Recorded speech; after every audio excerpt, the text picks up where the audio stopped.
In an Oval Office address to the nation Sunday night, President Joe Biden repeated calls for unity that he's made since the assassination attempt on former President Donald Trump Saturday evening.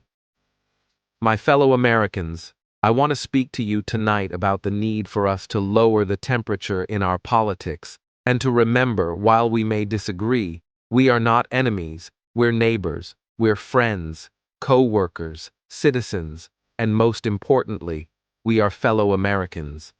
We must stand together, he said, in only the third such speech in his presidency.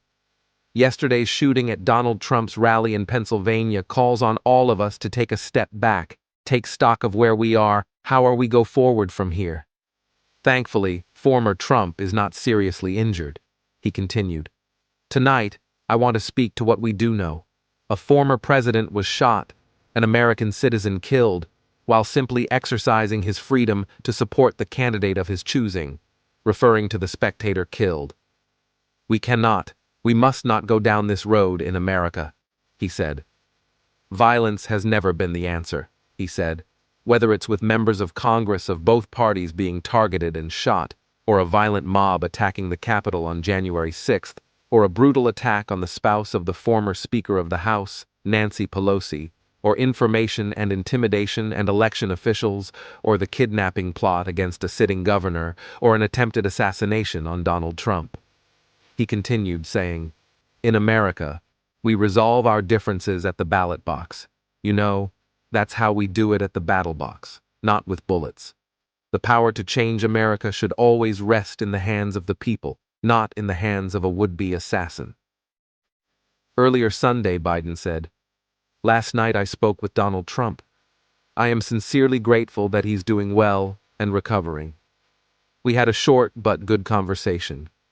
Jill and I are keeping him and his family in our prayers, he said, speaking about the assassination aftermath before reporters gathered the White House Roosevelt Room.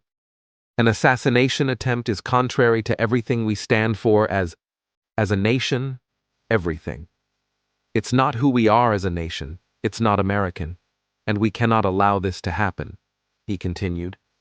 Unity is the most elusive goal of all, but nothing is important than that right now, unity.